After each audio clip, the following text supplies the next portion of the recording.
Guys এটা হচ্ছে Rangpur super market. তো আজকে হচ্ছে ঈদের পরের দিন।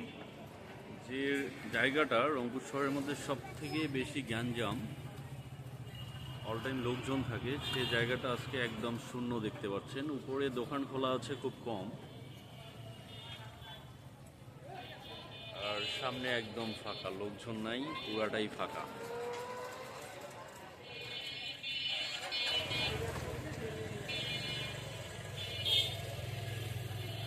অথচ ঈদের আগের দিন চাঁদরাতে এমন অবস্থা, আমরা এখানে আসছিলাম, মানে কোথাও আপনি যে দাঁড়ায় থাকবেন এক সেকেন্ড সেই পরিস্থিতিও ছিল না।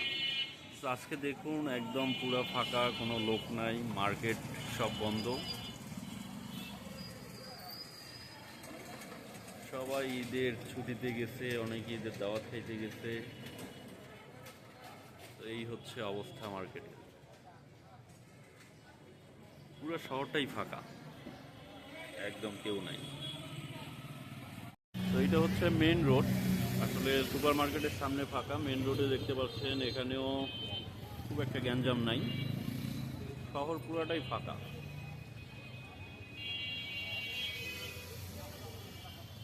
যদিও সন্ধ্যা টাইমে একটু লোকজন দেখা যাচ্ছে, তারপরও মোটামুটি ফাঁকাই আর কি আছে। সুপার মার্কেটটা একদম অসাধারণ লাগতেছে, এটা যে সাজাইছে অস্থির।